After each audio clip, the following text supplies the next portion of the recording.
welcome everybody tonight. Glad you could make it. And if you haven't yet registered for our 3 drawings, you may or may not qualify for all of them. Okay? Everybody qualifies for the attendance drawing because you're here. Then the other 2, the I did it drawing, and then there is the if you brought a guest drawing. So feel free to put your name in the bucket for those. You may want to read the instructions on the front to make sure you're putting the right information on the little piece of paper. And then at the end of the meeting, we will do a drawing for 6 prizes. That would be 2 from each bucket. So that's pretty good odds. You know, it looks like there's maybe 50 people here. So 6 prizes. That's better than the lottery, right? 1 in 192 million. Is anyone here going to admit that they won the prize? Okay, no. Anyway, welcome tonight. I'm glad you're here. And my name's Kobe, by the way, and I apologize in advance. You're going to have to listen to me all night. I wasn't scheduled to speak tonight, but our main speaker is not available to come tonight due to unforeseen circumstances. So if you came still expecting communications and radios, I must apologize. You didn't get the message. We put it on Facebook and tried to get the word out, but our speaker for that topic is not here. So we're not going to be talking about communications and radios tonight. That's going to become the new March topic. So come back in March and we will talk about communications and radios. Tonight, we're going to talk about nuclear preparedness. There's been a lot of information in the news lately about China, Russia, North Korea, those types of things. So we're going to talk about nuclear preparedness, and then we're also going to talk about bartering. That was one of our original topics for our short segments. We'll talk about those 2 topics as we get going tonight. But we want to start off with, on your notes there, a couple of things. Katie, would you bring me a copy of notes? Because I don't have one. Our pre-meeting activity was you were supposed to think of your top 3 barter items. So someone share with me, what are your top 3 items that you either are prepping already or you want to, you have a plan to do for potential barter items? Yes, ma'am. So we can do livestock. So we have a variety of livestock that we can sell either for trees or for breeding. Absolutely. We do reloading. Okay. And we do wood. Okay, great. So she said livestock, if you didn't hear that, reloading ammo, and wood. Good, I like that. Next, anyone else got 3 items? Yes? Skills, absolutely, I like that.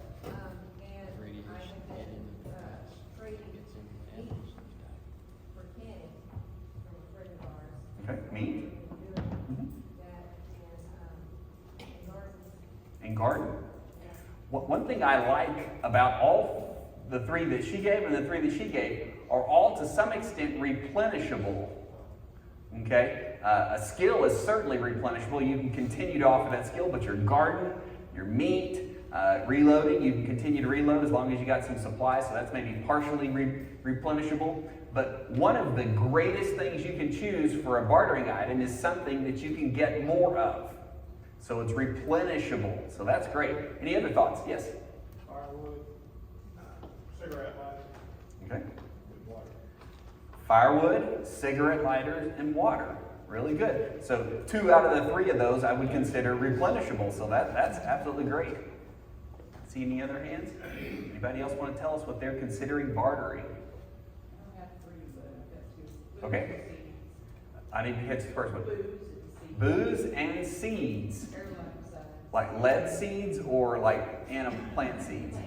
Plant seeds. Okay, she had the lead seeds. You got the Liberty seeds, I think they're called, or Freedom seeds. You've got the actual plant seeds, and that's great. Absolutely, good stuff. And we'll talk a whole lot more about bartering when we get to the bartering segment. That's actually last. And so we're going to first talk about the nuclear preparedness. But real quickly, let's go over just the beginning of our notes here, if you want to pull that out.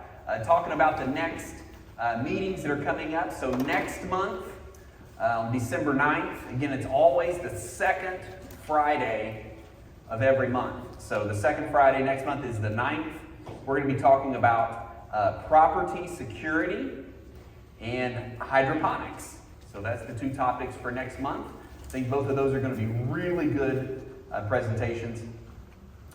January 13th, We're going to be talking about medical preparedness, both skills and supplies.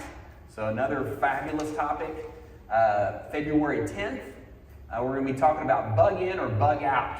If you haven't decided whether you want to stay put or whether you want to try to go someplace else when it all hits the fan, that's the meeting. We're going to talk through some criteria and thoughts on when to bug in and when to bug out.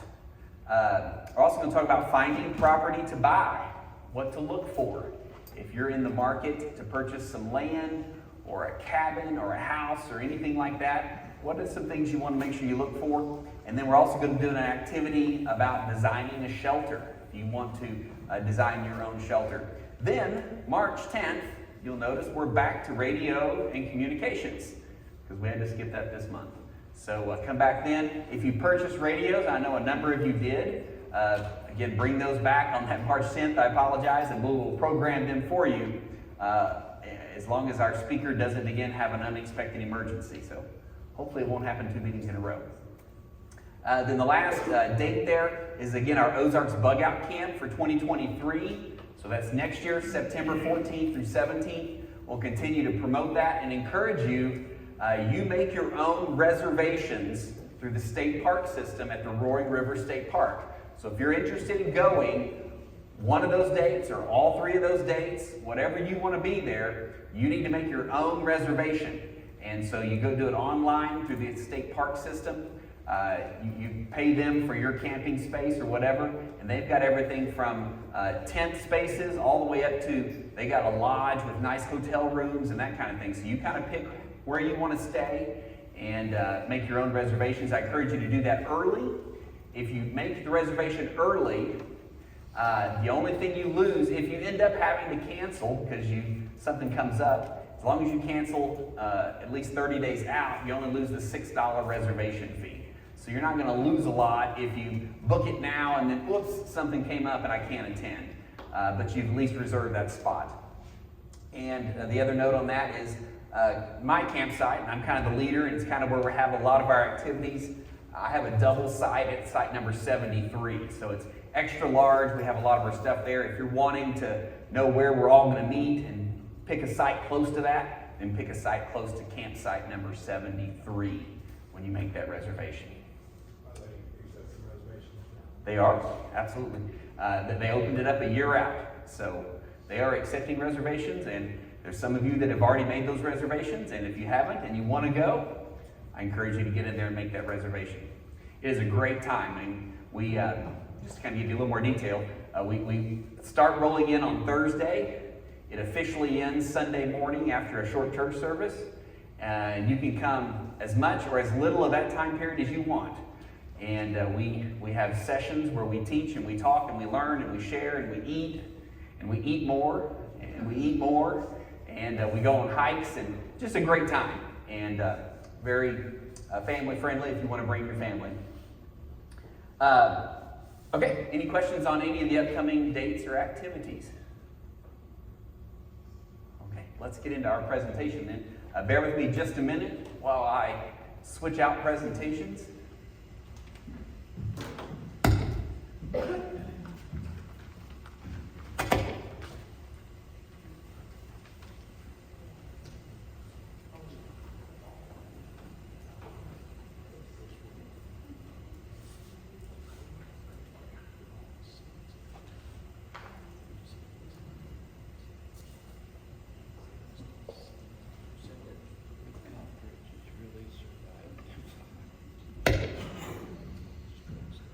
Okay, what we're going to talk about tonight, and I again apologize, this is going to be a little rough around the edges since I just started preparing for this on Monday. Is this out of focus to you? Does that look out of focus? Okay. I don't know if it's just from where I'm standing, but it looks out of focus to me. I apologize for this, but I tried to get something that I thought was pertinent, that I thought I could teach a little bit about, but what is that noise?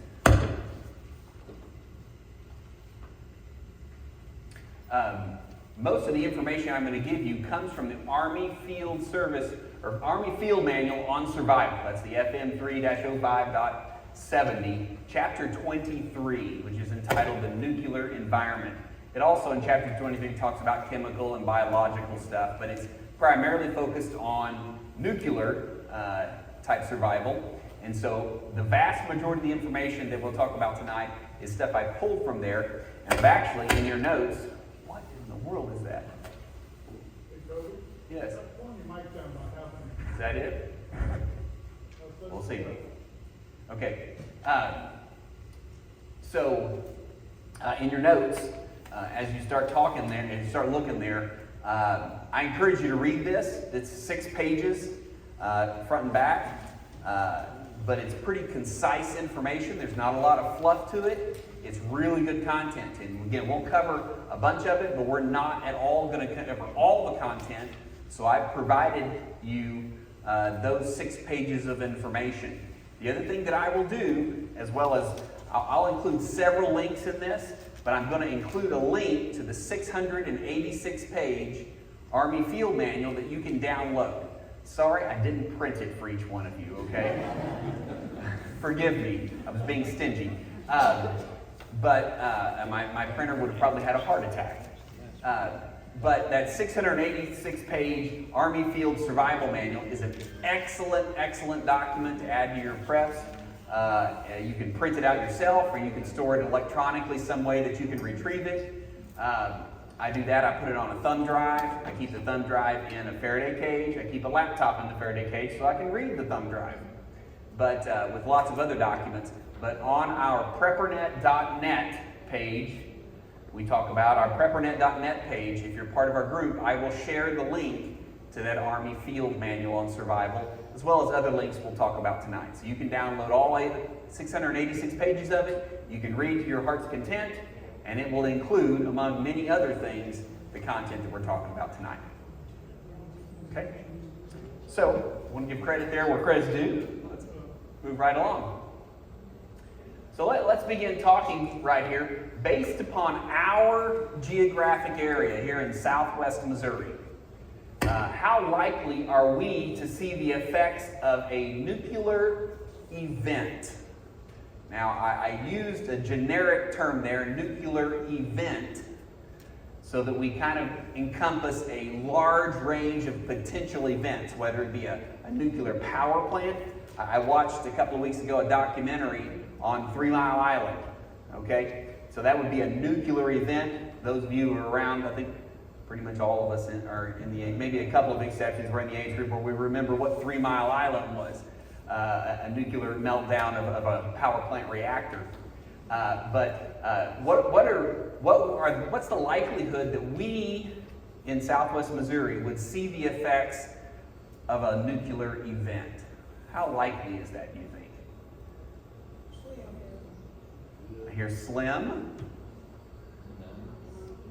If there is an event, we are in a fallout area, drift area. A nuclear event where? Whiteman, maybe? Okay, what are the closest military targets to where we're at right now? Whiteman? Leonard Wood? Any classified information you can give us here? Someone has speculated at some point in time that Carthage might have an underground presidential bunker. That is not confirmable from the government, but maybe so. If there is an underground presidential bunker in Carthage, then that could potentially be a target if an enemy knew of that. Say FEMA site there? Not that I'm aware of. It does not say FEMA. It doesn't say anything, right? No, it has presidential seal. Okay, there you go. Has the presidential seal on it. The odds are greater that we would have a problem interstate or on the railroad. Okay? Because they move nuclear waste via the They do. So again, using the generic term nuclear event, not necessarily a nuclear bomb from China, not necessarily even a power plant, but if you listen to what he said they move nuclear waste and that type of thing via railroad and via interstate. And so we have 2 major interstates through southwest Missouri, 49 and 44, and we obviously have a very busy railroad connection that comes through the area too. So those are Potential sources of radiation, absolutely. Any other thing you can think about potentially? Power plants down in Arkansas, weather patterns. Yeah. Come straight up here. So in far western, central kind of Arkansas, there is a nuclear power plant.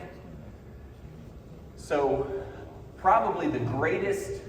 You have a transportation company that's got done enough of that specializes in explosives. Okay, so if you didn't hear what we said, we have a transportation company just outside of Joplin that specializes in explosives and nuclear. So there's another thing. The other thing that we haven't mentioned at all, another potential event would be a terrorist type of event where you had like a dirty bomb type scenario that could literally be anywhere. Now, all the stuff we've talked about, we kind of need to understand probabilities here. Is Springfield, Missouri a major target for just about any foreign actor? Yeah. Do you think we're really on North Korea's radar? Oh, let's hit Springfield, Missouri. Probably not. Not in their top of the list. Particularly North Korea, when they don't got that many to shoot. They're not lobbing them at Springfield, Missouri, okay? They're hitting Los Angeles or New York or something big, okay? Might we be on a list from Russia, who has over 5,000 nuclear warheads, or China that has over 1,000? Maybe, but probably not. Now, certainly a place like, I just went blank, military, Whiteman, that's what I'm going for, Whiteman, military base with our nuclear arsenal up there, they would absolutely be a target, okay? Where is Whiteman? That's a great question. It is on I-70, just east of Kansas City. Is that a good explanation? I've never been there, but approximately I-70 east of Kansas City. And so almost due north of us. Okay? So then the second would be Fort Leonard Wood. Again, a military fort, but I wouldn't, based upon what Fort Leonard Wood does, I don't know that it would be high on the target list. But if something were to happen, let's say at Whiteman, would we in Springfield, Missouri area actually see the effects? Let's say Russia sends a 1 kiloton nuclear bomb, which is a fairly large one, 1,000 megatons. So 1 kiloton no, I got that backwards. Yeah, so a 1 megaton is 1,000 kilotons. There you go. And y'all keep me straight, okay? I was looking at Dan, he's like, that's not right, okay. So a 1 megaton nuclear device, if it went off at Whiteman Air Force Base, okay, would we be likely to see the effects? No. Yeah. So most likely not. There's a number of factors. Obviously, the initial blast area, okay? The initial blast area, even on a bomb that big, is not but maybe 20 to 30 miles at absolute most. Okay, absolute most. More likely 5 to 10 miles for the initial blast area. The residual fallout is going to be determined by 2 different wind directions. What are those 2 different wind directions? Low wind and high wind, basically surface wind and jet stream wind. Okay? In our neck of the woods, the jet stream goes which way most likely, most commonly? Okay? You ever notice that most of our storms blow in and they follow 44? Okay? That is because that is the general direction of the jet stream. Okay? So the jet stream winds which is where the vast majority of your nuclear fallout is going to follow, from Whiteman Air Force Base is going, if Whiteman's here and we're here, the winds are going that way. So it's going away from us. Okay? Certainly if something hit Leonard Wood, then it's going away from us and that type of thing. Your surface winds, could be going any particular direction. I mean, we have days that are coming from the north, and some days are coming from the south, and some the east and the west, different things. But your surface winds don't carry it nearly as far as your upper level jet stream winds. So that's mainly the predominant factor. So I'm going to show you something here. We'll see if the link will actually come up here. This is called the Nuke Map. It's a really cool website that's been programmed. So Nuke Map, N-U-K-E-M-A-P, if you want to find it. And hopefully it will come up when I click on it here.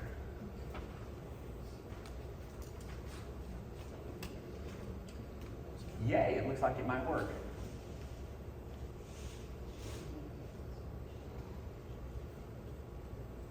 And it probably won't because I don't have internet connection. Never mind. I'm just like, why is it not coming up? Oh wait, I don't got internet. So that's just what's cached. But that's actually pretty good. What comes up here is a map that you can zoom in or zoom out on, okay? And then you can tell it different things. You can tell it location, so you can say Springfield, Missouri, okay? Then you can tell it the yield in kilotons, and it has a drop-down list of all the different major types of bombs. The ones China has, the one Russia has, the one we have, ones we've tested, all that type of thing. And so you can select a type of blast. Then you can tell it you want to know casualties, estimated casualties, whether it's an air burst or a surface burst, it's radioactive fallout. That's probably the most common one that I use is the radioactive. And then you can click detonate, and it'll give you the results of what would happen if a nuclear bomb went off at that location. It'll show you on the map, based upon the jet stream, what the fallout will look like. Really a cool map. If you take this information and you start looking at potential detonation locations, what you're going to find is for a nuclear warhead type of event, or even like a power plant type event that you can simulate based upon a warhead, okay? We're actually in a fairly safe location here in Southwest Missouri. Most of the stuff that would be, again, Springfield, Missouri, down 44 towards Tulsa, Oklahoma City, Wichita Falls, that area is fairly clear of high-level targets. Okay. Tinker Air Force Base in Oklahoma City. Okay. It is straight down where we want to go. It's actually more of a problem for Joplin, because Joplin's a little bit more north of us and it's closer to them. But still, it would have to be a massive event for something that hit Tinker Air Force Base in Oklahoma City to actually have much of an effect on us. Does that make sense? And the cool thing, I say cool, that's not cool. The interesting thing, let's go that way. The interesting thing about it is, if something did hit Tinker Air Force Base in Oklahoma City, we wouldn't have a huge amount of impact, but we would have a large amount of notice.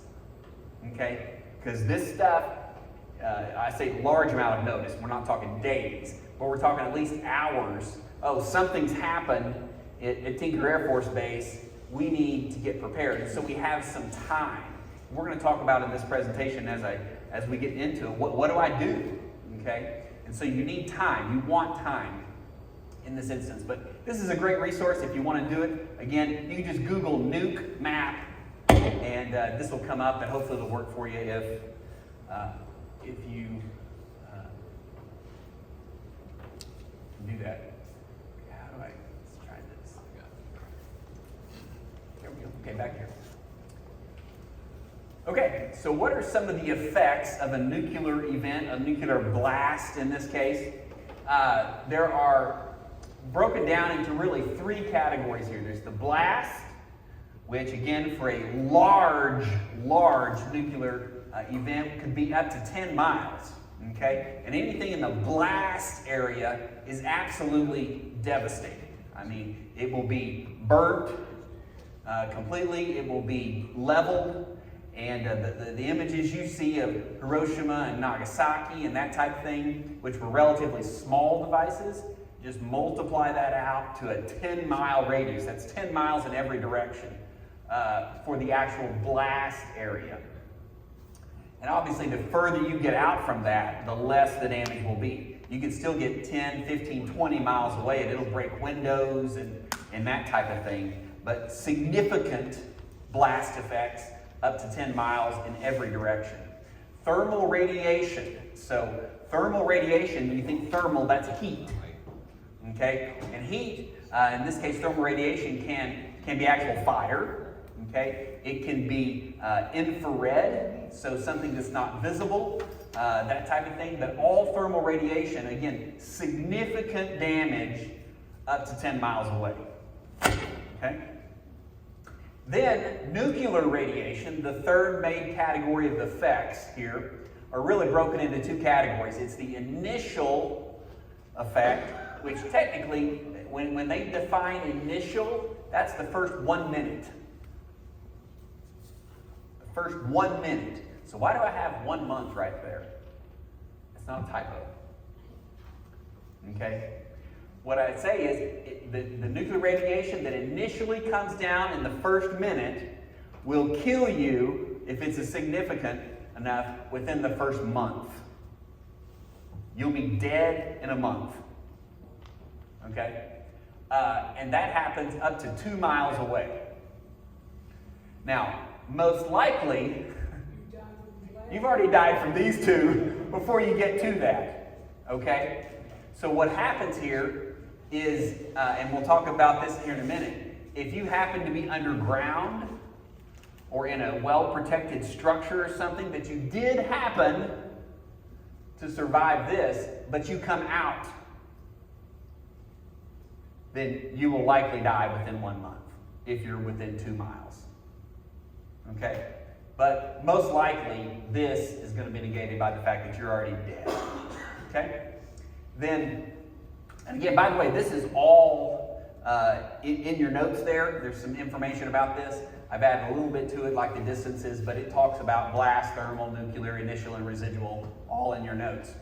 So residual is really what concerns us the most. Why? There's two reasons why it's what concerns us most. Number one is, It's going to affect the food supply and the water supply. that's true, and we'll get there, but more generically, it's what affects us, because this stuff, if it was going to affect us, we're dead. So we're talking about survivors here. The second reason is, based upon our geographic location, we've already determined that we're not highly likely to have an event within 10 miles of us. Okay? But we are likely to have something within 400 miles. And again, this is 400 miles as the crow flies, not following roads. So 400 miles, and again, we're mainly considered with that stuff that's southwest of us. So that goes down all the way to approximately like Wichita Falls area. Okay? So definitely encompasses Oklahoma City and Tulsa, Northwest Arkansas, all that area. Okay? So that's what we're mainly concerned about. So let's talk about this residual nuclear radiation. So let's talk first about immediate actions. And so, again, this pertains a little more if it's something close up. Okay, so something happens close up, and you may remember, some of you, the old civil defense, nuclear fallout drills and that type of thing, and you're supposed to, go to an interior room, duck and cover, get under your desk or whatever and cover your head. That type of idea, again, if it's something relatively close, close your eyes. Why are we closing our eyes? Yeah, the light, and it's part of that thermal there, is so bright that it will instantly blind you if you're looking at it. Okay? Now, what travels faster, light or sound? Light.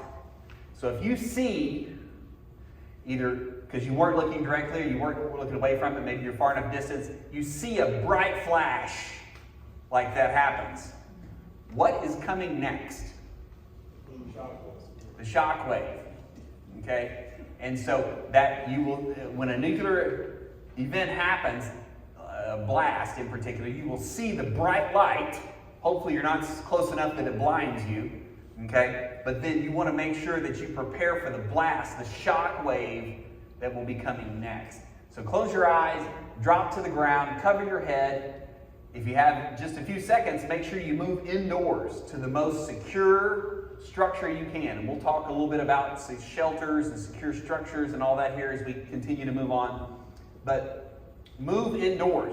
If at all possible you don't want to be outdoors, then you want to make sure when you move indoors, if you were outdoors and there was fallout, that you decontaminate. How do you decontaminate? Shower. Get your clothes off, strip, yeah, what else? Wash, scrub, put clean clothes on. That's your basic decontamination stuff. Anything that you were wearing that was contaminated, keep it outside. Don't bring it in, okay? So if you strip outside, that's best. If you just get in real fast, strip, and then throw your clothes out or whatever, that stuff, it will be on your clothes, the fallout and those types of things. So decontaminate once you get inside. So these are the real fast, real quick. You got to do those things immediately if it's anywhere close to you. Okay? Now again, if we're talking something went off at Tinker Air Force Base and I've got several hours before the fallout gets here, then you should well be protected, and these should not be the main issue. The main issue should be finding appropriate shelter for the residual that's coming. Does that make sense? Okay.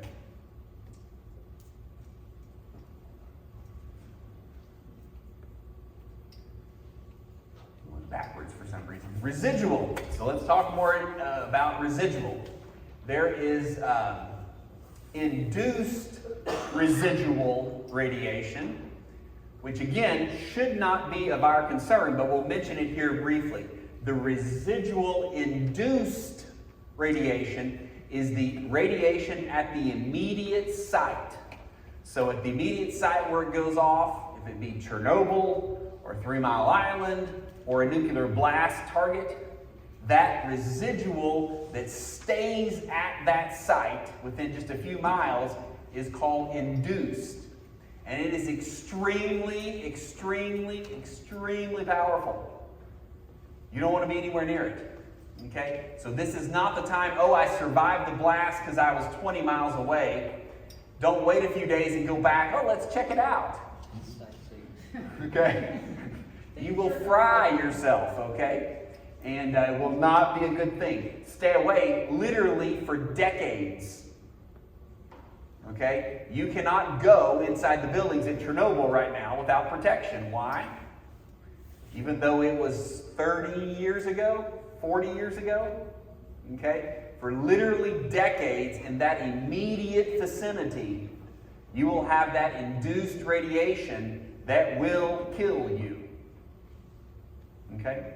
So you don't want ever that. So what our main emphasis should be the fallout radiation that happens in that, like I say, up to 400-mile area. By the way, that 400 miles, when we talked about the blast, that's a 10-mile radius, so the diameter is like 20 miles, and it's literally that entire area. Center is detonation point, and it's the whole area. That's the blast or the thermal. When it comes to our fallout, the fallout is if the blast happened here, then in the direction of the wind, it will go up to 400 miles. If you're just on this side and the wind's blowing that way, you won't get any fallout. Okay? So the fallout only goes in the direction that it's carried by the wind, up to 400 miles. Okay? So the three types of fallout radiation, we have alpha, beta, and gamma. Okay? Alpha and beta are particles. Okay? Gamma is not. What is gamma? It's radiation. It's a wave of radiation. It's like light. It's a wave like that. It's just a different. It's a different frequency. Okay. So these two, as compared to this, are totally different, and how we prepare for them is totally different. An alpha particle, again, we're talking about an actual particle, okay, that typically attaches itself to some kind of a fallout. Fallout is mostly dirt and particles of debris from where the bomb hit. Okay, so the bomb hits, it turns everything into basically dust, ashes. Those radiation particles are part of that. It goes up in the atmosphere, the wind blows it, and then that dust or that ash comes down, and it has alpha, beta, and gamma radiation attached to that particle, okay, that comes up. So alpha radiation can be stopped with as simply as a sheet of paper. Pretty easy to stop that, right? What are some things that could commonly stop alpha radiation? Piece of paper. But the most common thing, if we're trying to keep alpha radiation off of us, is what? Clothing. Any significant layer of clothing all over you will stop alpha radiation. That's pretty easy to stop, right? Okay? When we see them in the movies and they've got this white suit or yellow suit from head to toe, and they got the respirators and all that, and they've got the Geiger counters out or whatever, those suits and the respirators are there to actually stop the alpha and the beta particles of radiation. Okay? Because the beta, once again, can't be stopped by a sheet of paper, but it doesn't take much more. It can be stopped by a piece of cardboard. Okay? Not much more than a sheet of paper to stop beta radiation. Okay? Your home easily protects you from alpha and beta radiation as long as your home is sealed. Okay? Does that make sense? Okay? And when we're washing off, we're decontaminating, we're mainly trying to get off alpha and beta radiation. The most important area to be protective of with alpha and beta radiation is breathing it in. Okay? You don't want to breathe the stuff in. So anything you can put over your mouth to keep you from breathing in that stuff. Obviously, if all you've got is a piece of clothing, your shirt or something, then put it over your mouth. That will be helpful. If you can wet it down, even better. If you can wear a mask, you can get a respirator. Any of that stuff will help you with alpha and beta, because you certainly do not want to breathe it in. Okay? You don't want to ingest it either. Eat it. That kind of thing. Okay? However, again, gamma is totally different. The closest thing we can correspond gamma radiation to is an X-ray. Okay? When you go to get X-rays at the dentist or at the hospital or whatever, what does the attendant wear? A lead apron. What do they? I remember most recently sitting in the dentist chair and they're taking X-rays and they drape me with a lead blanket, basically. Okay? That is very similar to the gamma radiation that you would have there, but for a nuclear event, it is at hugely significant higher levels. Okay? So what is it about lead that stops this, supposedly? Density. That's a great answer. Okay? And more than lead can stop it. Okay? Lead is chosen why? It's cheap. And it is extremely dense and heavy. We can do the same thing with gold. It's dense and heavy. But it's not cheap, okay? It's not cheap. Pretty much. And there's lots of charts you can download, Google, radiation shielding. I think there's a little chart I put in your notes. So we should have kept the lead paint on our houses. No. Absolutely. Put it back on. Really thick. So there is a chart here. This is chart 23.1 from the Army Field Manual. But it talks about the thickness of various materials that it lists there, and the thickness it would take to to reduce it by half. Because what happens is these materials don't completely stop all of the gamma radiation coming in. As the gamma radiation comes in, let me get my marker here, and maybe we can make this. So you are down here, okay? And between you and the nuclear source, okay, you've got some kind of a barrier, okay, and you're being bombarded with radiation, gamma radiation. It's coming in. As these waves come in, it on a atomic level, okay, the molecules are hitting each other, okay, and as these radiation waves hit the molecules, again on an atomic level, tiny, tiny, tiny, as it hits these different molecules, it is absorbed, much like when you, if you were playing pool, you know, the game pool, billiards, okay, and you hit the cue ball and you hit it into your opening, your first play. I'm going totally blank here. Your break, there you go, your break, and you're hitting the triangle, the rack. Man, I'm going blank like I've never played pool before, okay? The rack there, and when you hit that cue ball into it and it hits the first ball there, okay, that energy is absorbed. Okay, the energy from the cue ball is absorbed. The more balls you hit there, the more it's dispersed. If you just hit it into a single ball, that ball that you hit it into takes the full brunt of the energy, nothing is absorbed hardly, and it shoots on. But if you hit it into a bunch of them, like the whole rack of them there, okay, the more balls absorb it.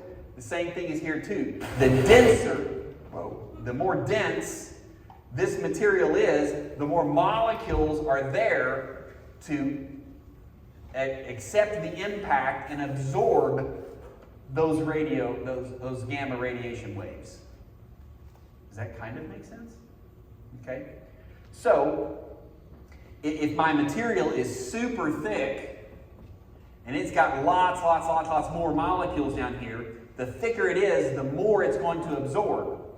What is not absorbed does what? It passes through to you.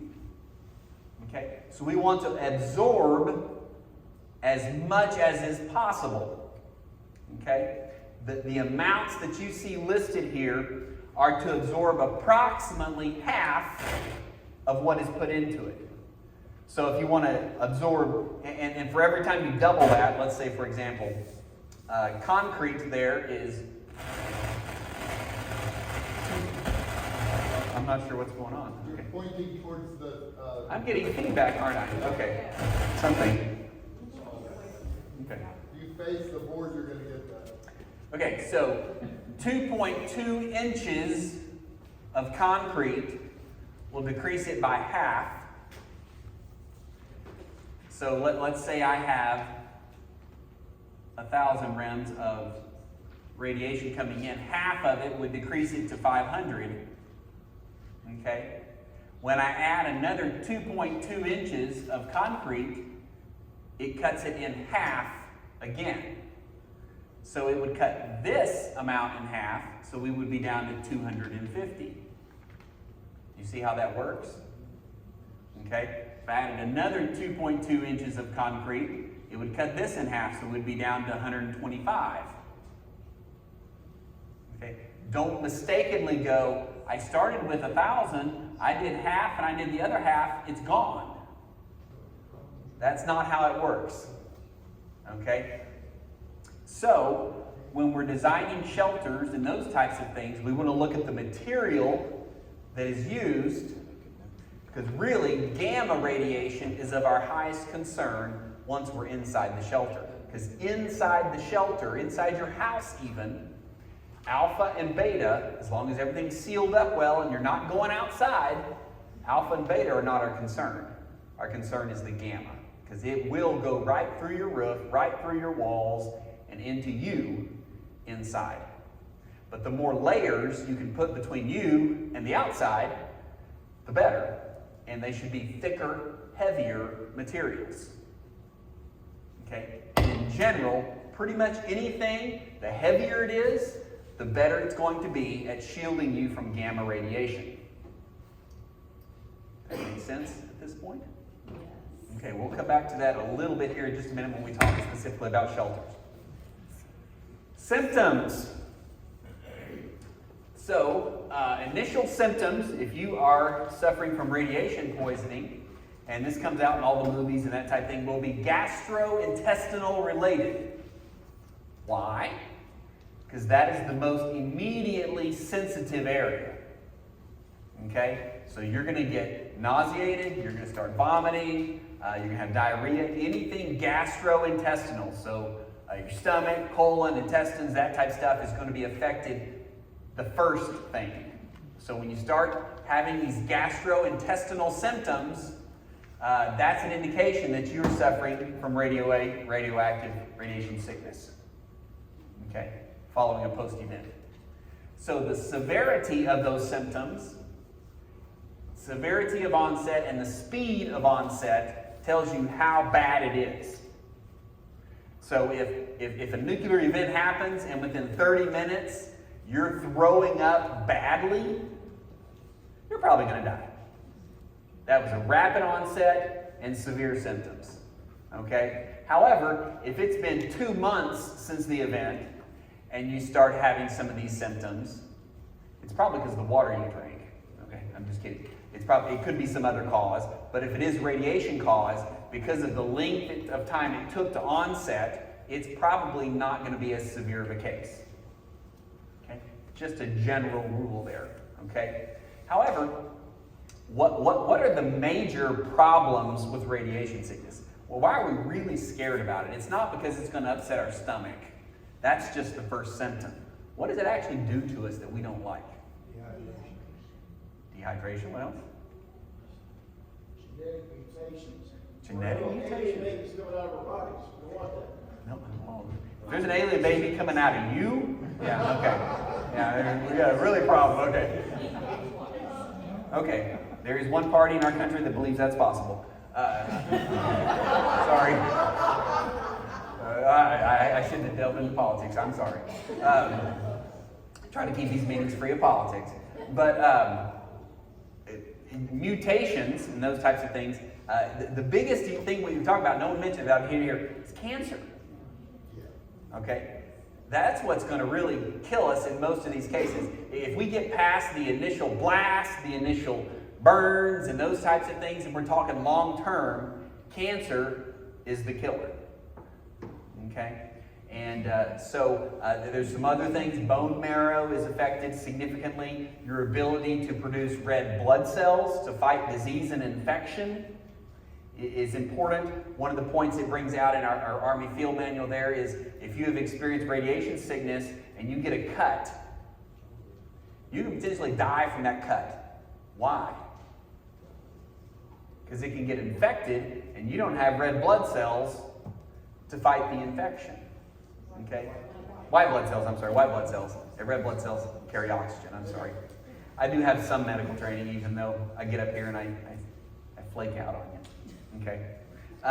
So yeah, white blood cells to fight infection. Because it's affecting your bone marrow. So, by the way, I saw a really cool thing. If anyone's got extra $3,000 a person, you just want to buy something really cool, they have mobile personal radiation suits now. Those yellow things that you see on TV, they don't affect gamma. Gamma doesn't go right through them, okay? It's just Tyvek. It's good for alpha and beta, but it doesn't affect gamma. They now have something you can wear and move in that actually they say is complete protection from gamma, okay, in the vital areas. And they've determined the most vital areas is your abdominal area and pelvic area, for the bone density there for your bone marrow, and for the reproductive organs and certain other organs that are in this area that are highly susceptible.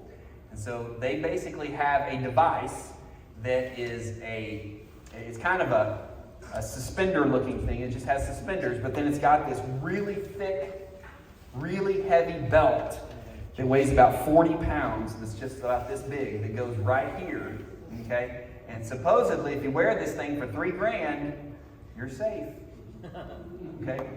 I'm not planning on buying one, partially because of the cost. I mean, if it was $100, I'd probably buy it just to try it, okay? But for $3,000, I'm not going to practice it. But if you got an extra $3,000 a person, and you want to buy this belt-looking thing that's supposedly tested for gamma radiation, and it's very thick, I'm assuming lead, it's lined in a belt about yay big right here. What about the carbon suits we used to wear in the military? Carbon suits?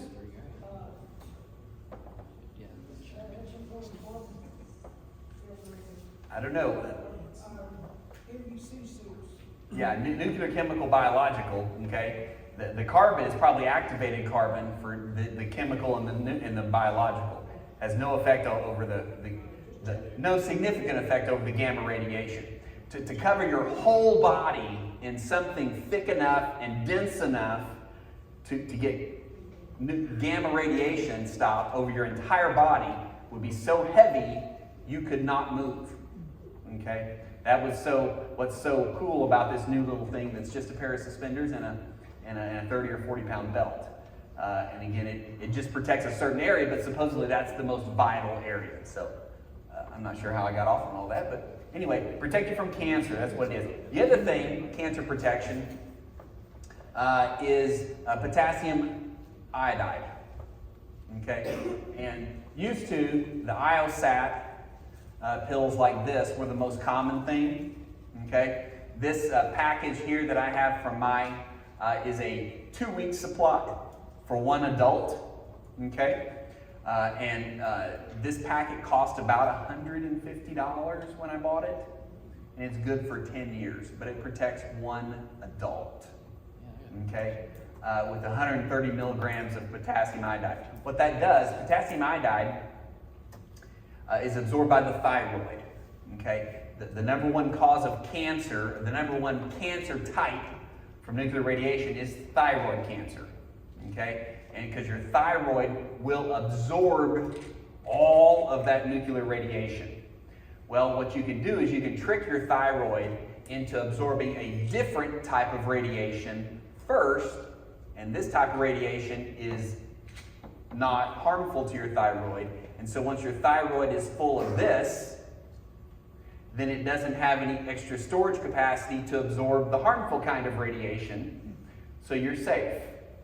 Okay? And what they typically recommend is you do this for 2 weeks post-exposure, or you start immediately when you're exposed and you continue it for 2 weeks. This is not a preventative thing where you can take one a day for 30 years and never have to worry about it. This is something you start taking the instant an event happens, and then you take it for, most experts say, 2 weeks. Okay? The cool thing is, they've now come out with something a lot cheaper. So I bought these 240 tablets off Amazon. By the way, I'll include the link to this when we post this meeting and all the other links that I'll put. But you get 240 of these. That's enough for, what's the math on that? 15 adults for 2 weeks or something like that. Okay? Whatever 14 divided by 240 is. 240 divided by 14. But anyway, a lot more. This was $27.99. Okay? It has an expiration date of 2015, and I just bought them this year, so about 3 years. But you can, I think they'll last a lot longer than that, to be honest. Okay, so 17 adults for 2 weeks is what this is, according to the math. Okay, and the dosages, by the way, for people who are not adults or who are small adults, is a chart on your very front page. Okay, so down to infants. By the way, children are more susceptible to the cancer from nuclear radiation. So it's really important that you give it to children, but it is also really, really important that you give the proper dose. I have no idea. Do dogs even have thyroids? They probably have something similar. I have no idea. But you can see, and this is, by the way, another, we'll make a quick plug here. Part of your medical preps need to be a pill splitter and a, what's the thing called where you grind up the pills? Mortar and pestle, there you go, to grind it up, okay? Because it can be made into an emulsification liquid and given to infants and that type of thing. But follow the dosages, don't overdose, don't underdose, and it's recommended to give 2 weeks. Sorry, what is it called? Okay, it is potassium iodide, I-O-D-I-D-E. I'll put it up here. And they have pills that will grind pills up as well. Okay.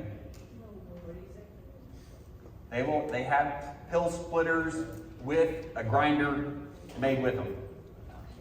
I get free pill splitters from my vet. Every time I get pills from my vet, that's their advertising little thing. Has their name on it. So I get a new pill splitter every time I go to the vet, about every 6 months. So I got lots of pill splitters, and then I've purchased for purpose of grinding up various things.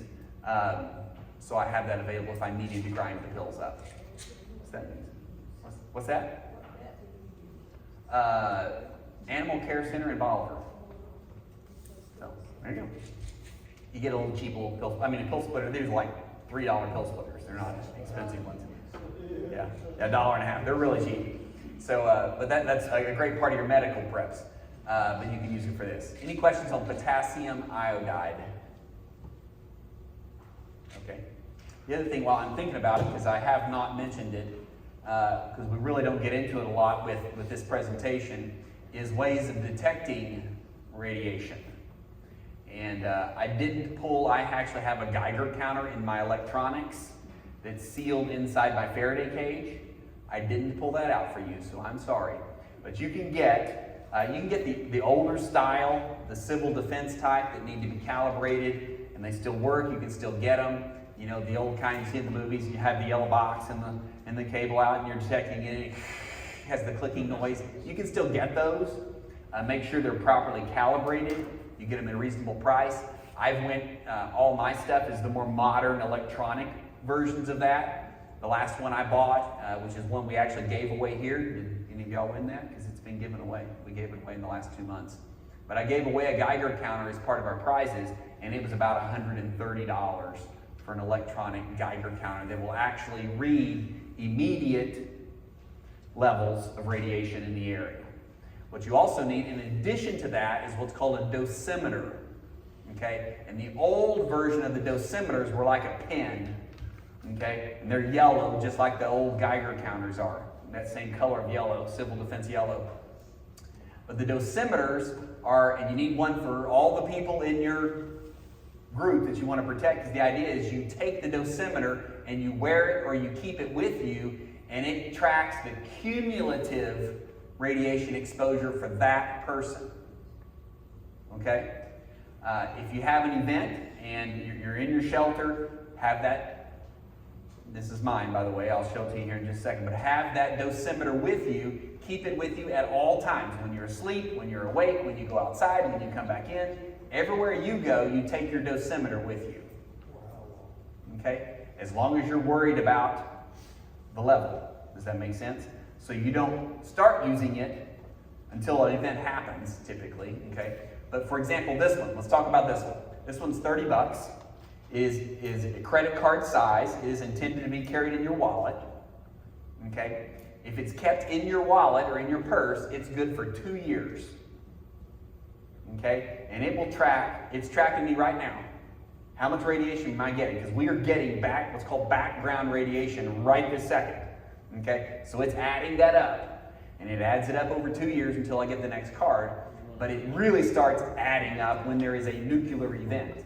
And it will tell you, based upon reading the card, how much cumulative radiation you have received. Because that's really all that's important. You can get a huge amount of radiation, but if it's just for a few seconds, it's not nearly as big a deal as a medium amount of radiation over a long period of time, because it's all about cumulative. Okay? So this tracks the cumulative. It's called a dosimeter, D-O-S-I-M-E-T-E-R. And again, this type was about $30. And I'll put a link to it when I share all the other links. He's gonna be dead if he fills up this card. Okay? Yeah, if you literally fill up this card, you will be dead or soon thereafter dead. The idea is to tell how much you're getting. Okay? Let's do a practical example to that. I've got 10 people in my bug out group. An event has happened. We go in our shelter. We stay in our shelter. We've all got our dosimeters. And then I need to send someone out to gather firewood. Who do I send to get firewood? Okay. The capable people who have the most level. Lowest level. Does that make sense? And then I monitor that. you know, and I monitor how much it increases when they go out. Okay? If it jumps way up, then I'm like, wow, it's still pretty strong out there. Okay, I should actually know that by using my Geiger counter to determine what is the level out there. How does this report out, see? Is it a visual thing? It's a visual thing, and so this strip in the middle, the darker it gets, the more you've been exposed to it. It doesn't ever go down, okay? It's not going to go up and down. It's only adding to it. It's your cumulative total, okay? So would it be recommended to put that in your car when you go to the doctor's office, get an MRI, go to the dentist's office? Absolutely not. Take it with you. You are being exposed to that. Okay. Absolutely. But those things, you know, an MRI, which is going to give you a good dose of radiation, an MRI, your CT scan, your x-rays, that type of thing, are not even going to show on this. It's our daily interactive amounts of radiation are so small that they won't even actually show on this card. Does that make sense? By the way, if you don't want to carry this on you all the time, then you can stick it in your freezer, and it's good for 10 years. And then when you take it out, your 2 years starts. Okay? However, you probably won't have it with you when you encounter a nuclear event. Okay? $30. Okay? There's different designs. There's ones that go on your keychain. There's electronic ones. There's the ones that look like a pen, like they used to look. But a dosimeter, D-O-S-I-M-E-T-E-R. Again, I'll share a link to this one. I like it, this kind, because it does fit in my wallet. It fits in a purse. It's really easy. It's got a little thing if you want to do a name tag. They actually use these. If you work in a nuclear facility, you're required to carry one of these. And typically they carry it on their name badge. And that way it monitors their level of exposure over a period of time. Yes? So I'm thinking it's probably not a good thing to share it with someone, right? No, you wouldn't want to typically, because then it picks up how much they're being exposed Yeah. as to how much you're being exposed to. The only time you would really want to share it is if you have two people that go literally everywhere together. Maybe, for example, if you are in a something really happens situation and you've got several children and the children always stay together. They stay in the shelter together. If they go outside, they go outside together. Then maybe one dosimeter could work for that group of people because they're all together all the time. But typically, if you have people going different places, then they each need their own dosimeter. That kind of makes sense? Yeah, so have you seen it go up at all? 2 questions. Your question first? you Have I seen seen it this go one go up? Yeah. Absolutely not. Nothing about your normal life will make this go up. If this thing actually goes up, something is wrong. Does that make sense? Yeah. Are you currently carrying it in your wallet? I do not. I keep it at home. And I actually need to transfer it to the freezer. But it has great instructions, by the way, that tell you how to read the card, what the card means, all that type of thing. So great instructions come with it. There's even a link here for a YouTube video to watch about how it all works. That makes sense? Probably a good idea. Yeah. Okay. So Geiger counters, and again, Geiger counters, they both measure radiation, a Geiger counter and a dosimeter. If you're going to be truly prepared, you need both of them. Geiger counter is telling you exactly what's happening now. This dosimeter calculates how much total exposure. Again, how you would use that is, I'm in my shelter, it's day 5, and I want to know if it's safe to go outside. Well, the Geiger counter, stick it out the door, and it'll tell you what the radiation level is outside to help you determine whether you can go outside or not based upon the level that's outside. And that also is based upon how important is it to go outside. If you're out of water and food, and you need to go get water and food, and you've already been without water for 3 days, then you probably need to go outside pretty well, okay? But if you can continue to stay in, that Geiger counter gives you an instantaneous reading to help you determine whether it's worth it to go outside or it's safe to go outside. The dosimeter is the cumulative. Okay? Questions on that? The calibration of Mhm. like the old yelling right? Who does that? Calibration of the units, okay? You will have to send it back. The manufacturer will do that. There's places online, just Google Geiger counter calibration. There's places you mail it to all around the country. You mail it off, they calibrate it, and they send it back. Protection. 3 words you have to remember. On protection from gamma radiation, or all radiation in general, even the alpha and the beta. Time, distance, and shielding. Okay? Time, radiation, time is measured in what they call half-life. Okay, if you remember back to high school science, okay, we talked about half-life of radioactive elements. When we talk about carbon dating and radiometric dating and those types of things, it's all about the half-life of the element. And different elements, including radiation, have different amounts of half-life, but it is the time span for half of that element to degrade. Okay? Well, radiation has a very quick, relatively quick time half-life. Okay? So the longer we can wait from the event, the more that radiation is going to have degraded. Okay? It's going to be very, very high level immediately, the few hours after it, but even 2 hours after it. What you get, the dosage you get in the first 2 hours is roughly equal to what you get the next 22 hours within the rest of that same day. What you get that first day is roughly equal to what you get the entire next 2 weeks. Why? Because it is constantly less and less and less and less and less. So give it time. When a nuclear event happens, ideally you want to shelter in place for as long a period of time as you can. That means you've got to have your food, your water, all the things you need to survive in a good shelter that protects you for a period of time. Ideally, at least 2 weeks. But again, a lot of factors there. How close was the event? Was it far away? How long is it going to take for that effects to get to you? And those type of things. But time is the best protector. The longer time period, the more it's going to decrease. Distance. The further away you are from it, the more it's going to dissipate before it gets to you.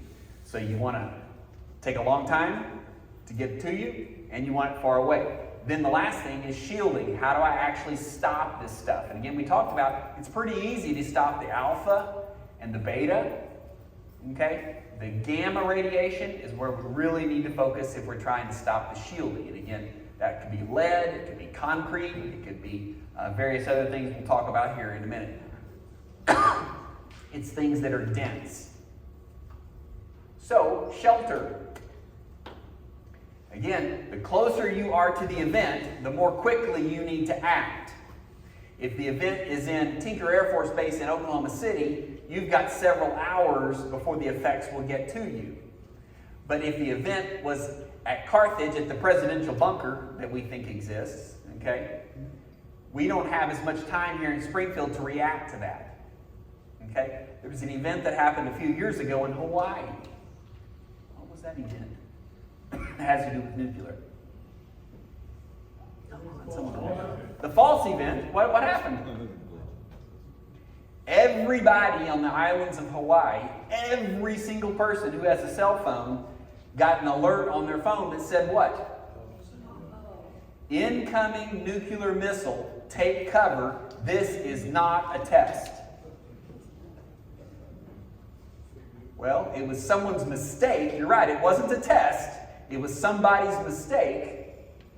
But every single person who had a cell phone got that message. And the message was something like, take shelter immediately. And the idea was that was like the 5 or 10 minute warning. The missile was in the air and headed their way, because it takes time, depending on where it's launched from and those type things. But intercontinental ballistic missiles, it's not like a 30 seconds before it's touched down. It's literally 10, 15, 20, 30 minutes. If Russia launched a ground-based intercontinental ballistic missile, it would take 15 to 30 minutes to strike the U.S. And we would know it pretty much as soon as it's off the launch pad. Okay? And my understanding, the nuclear protocols indicate that they are supposed to communicate that to us with some amount of warning. That failure in Hawaii was actually letting us know kind of this is how the system works. Okay? So if we have 5, 10, 15 minutes warning before it even hits, then that's a great time to take shelter. Okay? So find shelter quickly based upon your distance from your blast location. Again, if it's something that's inbound, we may not know what the location is yet. It hasn't hit. So we just take shelter. Okay? Look for sturdy, large buildings, basements, and interior rooms. Okay? So the absolute best place to be is underground. Okay? If you can be completely underground with a minimum of 3 foot of soil above you, you can survive pretty much anything except for a direct hit. Okay? So we are blessed here in Missouri. We have a lot of basements. I grew up in Texas. Where I grew up in Texas, I didn't know a house one that had a basement. All slab foundations. Houses didn't even have crawl spaces. They were all on a concrete slab, unless they were older. Okay? Now, that's not to say that they're not basements. I had one friend that had an underground house, and that was so, you have an underground house? That is so cool. You know, and it was a berm house. It was built into a berm. But we are blessed with basements here, so that is a great advantage. And so look for something, if possible, underground, as far underground as possible, something that is large and sturdy. If you're in a big building like this, you're going to look for interior rooms. You want to be obviously away from glass and those types of things. But a large building, sturdy building, look for interior or underground rooms. That's what you're looking for at a short notice. Okay? If you're planning on building some type of a shelter, or if you're going to buy a house and you're looking for something, some characteristic of that house that can help you, look for those same characteristics. When I purchased my home, I specifically, one of the non-negotiables on my purchase list was a basement. I wanted a basement. Okay, and part of that was this particular reason. Okay? When we're talking about gamma radiation, are we more concerned with the roof, or are we more concerned with the walls?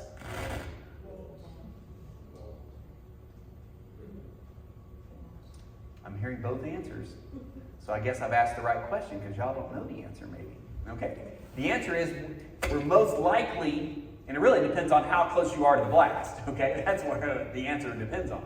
Okay. But most likely, again, we talked about the fact that we're not likely 10 miles away. We're likely 100 miles, 200 miles, 300 miles away. Okay. With the curvature of the I feel like Joe Biden tonight. I don't know. I just can't say the right word. I'm sorry. Shouldn't delve into politics. I just can't seem to find the right word tonight. With the curvature of the earth, okay? So here's Earth, okay? I do not believe in a flat Earth, by the way. Curvature of the Earth, when it comes down and something hits, it's most likely what we're going to classify as a surface burst. That doesn't mean it actually hits the ground, okay? But it's not an aerial burst, which would be dozens or 50, 60, 100 miles like an EMP. It's not an air burst. It's technically what's called a ground burst, which typically is about 500 feet off the ground, okay? So it's going to come down 500 feet off the ground, and it's going to explode, and then the radiation is going to come up. It's going to come out, okay? And so places along here, it's going to follow the curvature of the earth a little bit and straight. And then stuff's going to come up in the cloud and it's going to come straight down. Most of the stuff that comes down like that is our alpha and beta. So our roof takes care of our alpha and beta. What the experts say is, if you're any significant distance away, most likely what's more important is the walls, not the roof. Okay? So if you have a basement, the basement walls are typically underground. They're typically concrete, and they're underground, so your walls are your majority of your protection.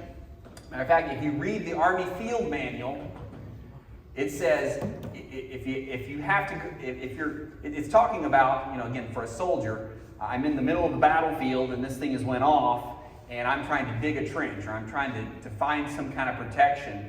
It says mainly focus on the walls and being completely walled in to the extent that you don't even need to be concerned about the roof until you get the walls done.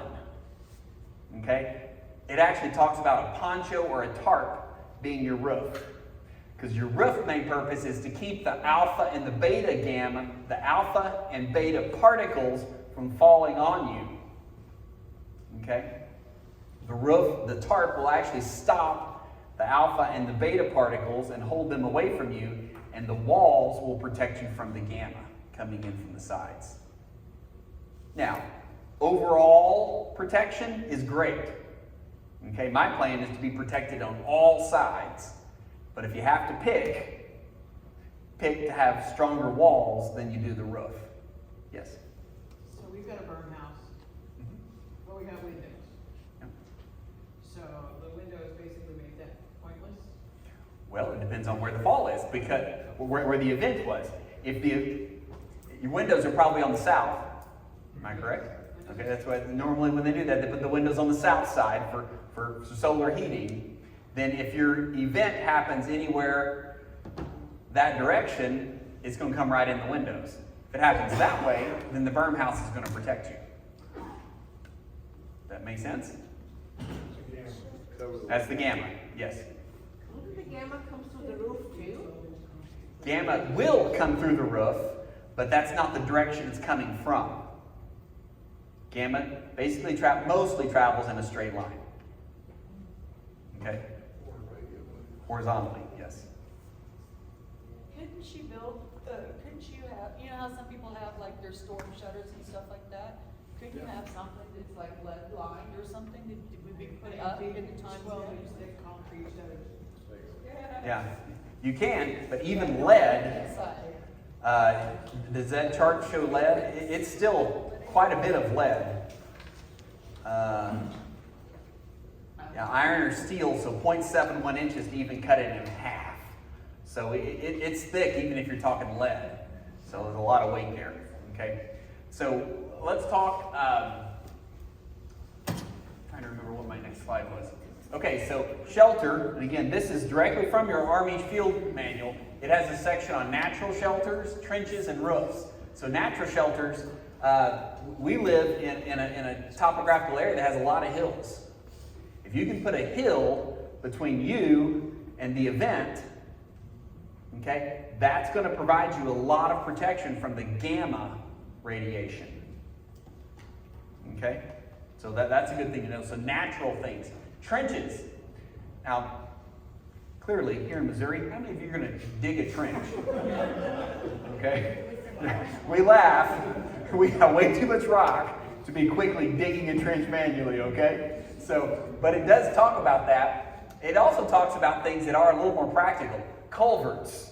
If you're caught out in the open, we have a lot of culverts and bridges and things like that that can provide substantial dirt or concrete protection.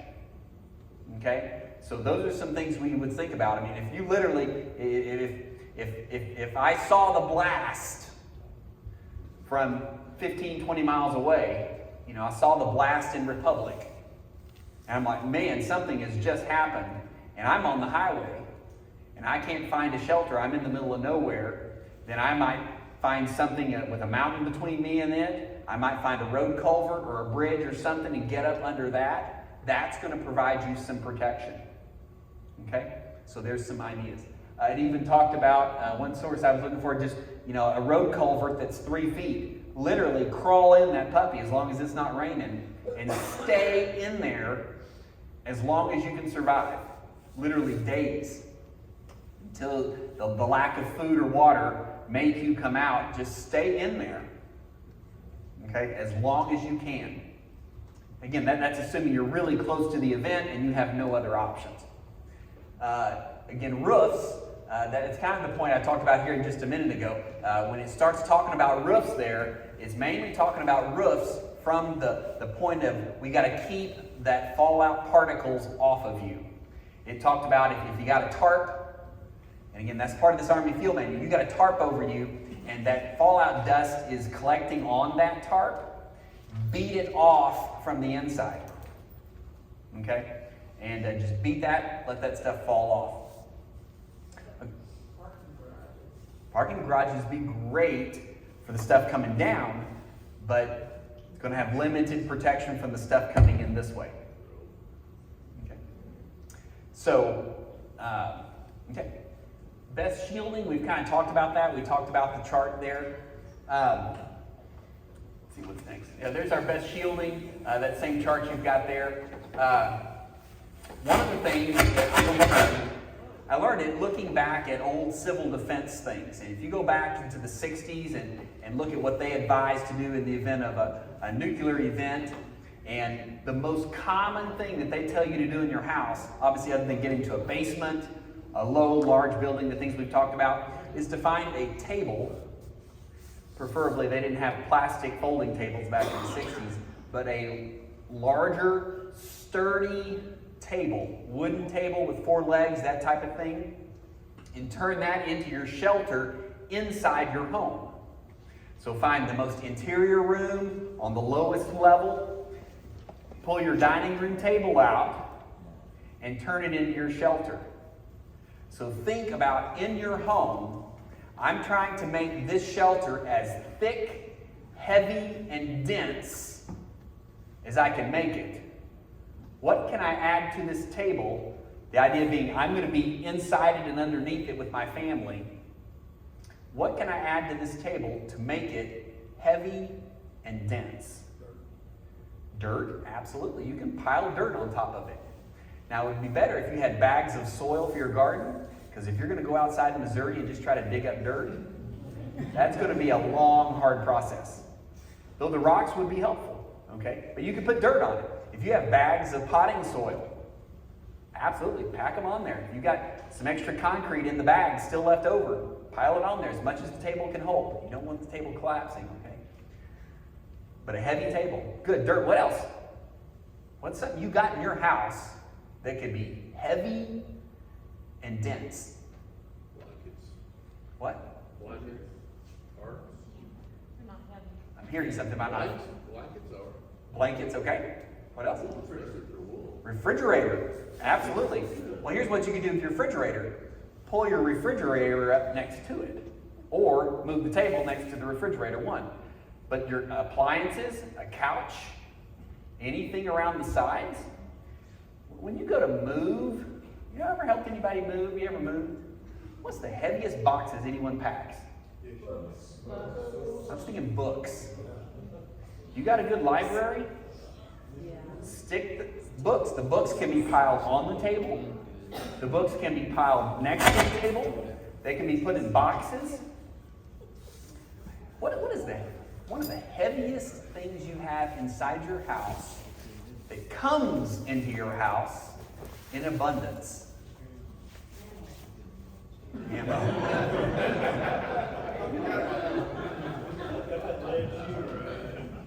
Water. Water is an absolute, excellent absorber of radiation. How could I use water just out of the faucet to protect me if I'm going to hide under this table? A bob. Okay, a water bob, like for your bathtubs, absolutely. What's that? Totes? Anyone got any totes that you could fill with water and put on here? And again, you go, well, there would be gaps between the totes. Well, yeah, there would be. And the radiation would go between the gaps, but it would also stop the radiation where the water is. So, if 90% of the table was filled with water, then 90% less radiation. Does that make sense? Okay, it's not about perfect filling every gap. That would be great. But in an emergency situation, I just want to stop as much as I can. What about a kiddie pool? What about every pot you have in your kitchen just laid out on the table and filled with water? One source I recommended, or I read, years ago, talked about taking cardboard boxes, and this is one I got from my old company, having tape on hand, tape up the box. Didn't work. Put an appropriate size trash bag, in this case 13-gallon trash bag, in here, and fill that trash bag with water to the level of the box. And then I can stack the boxes either on the table or around my table to provide a shelter on all sides and up above. A good sturdy table with enough boxes and trash bags could actually completely shelter my family in that table by stacking a box like this, like 2 deep, stacking it up the sides and around. What's that? No, it is not. It is not bad after. No, it is not. Okay, so we'll talk about water here specifically here in just a minute. Okay, water would not be contaminated by the gamma radiation. Once it is absorbed, it is not radioactive. In that way, water can be radioactive, but it is not radioactive from that. Great question. We'll talk about that. Do you hit the gamma, put your boxes around the table first or on top of your table first? Well, most likely, if I were doing this in a basement, I would assume the walls were already providing some amount of protection, so I would focus on the top first. If I was on the main floor, and again, understanding that the walls are more important, I would do it around the sides first. Okay?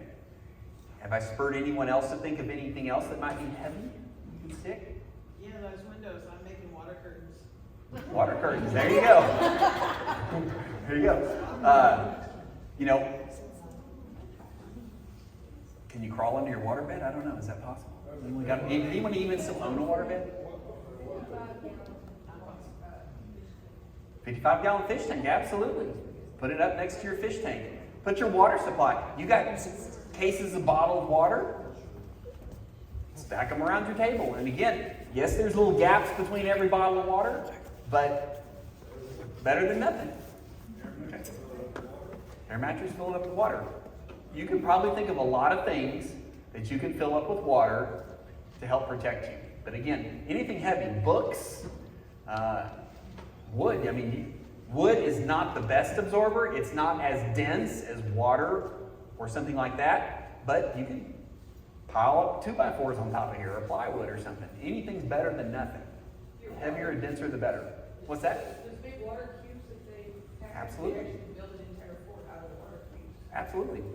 You know, great to use that word, because I thought about this yesterday, and then it came up. Like a child building a tent fort.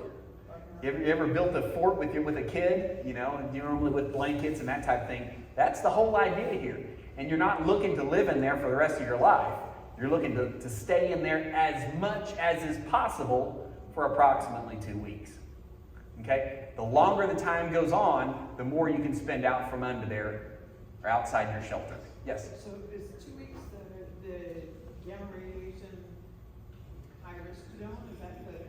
Yeah, I mean, again, unless you're ground zero area, okay, the residual is that after 2 weeks, most cases, and again, tons of variables here, okay, but the people who sell the potassium iodine intentionally package it in 2-week doses, because that's when, after 2 weeks, the time, we talk about time, distance, and shielding, the time factor is going to reduce your exposure so much that you can actually go out and do normal life.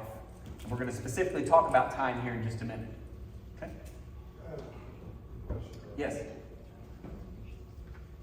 Yes, this is talking about the table issue. Mm-hmm. You imagine you and your family living under that table for 2 weeks? Yeah. Not fun. And not going out of the table area? Yeah, so, and remember, it's about cumulative exposure. So coming out from the table for 1 minute to go pee is not going to kill you. Does that make sense? And you go back. Okay? However, those first few days, absolutely yes, you need to spend 99% of your time in that shelter if you don't have anything else sheltering you. So yeah, it's not going to be fun. I would absolutely recommend something different, and I have provided something different for my family, okay? However, if you don't got nothing else, literally from what you already have in your house, you can make some type of shelter, and that's what that's intended to show you, okay? That makes sense? And if you got 2 or 3 tables, then put the tables together and mount stuff all on top of it. You know, there's several different things you can do, but that's the general idea. Plans for your shelter. Basement's best. Make sure you're closing all doors and windows. And again, doors and windows have very minimal effect on gamma. Gamma can just go right through most of those things. But your alpha and your beta, the fallout particles, can still, if you've got gaps and air coming in, it's going to be bringing in that stuff. So make sure you're closing your doors and windows. You've seen in movies where they take duct tape and plastic. Okay?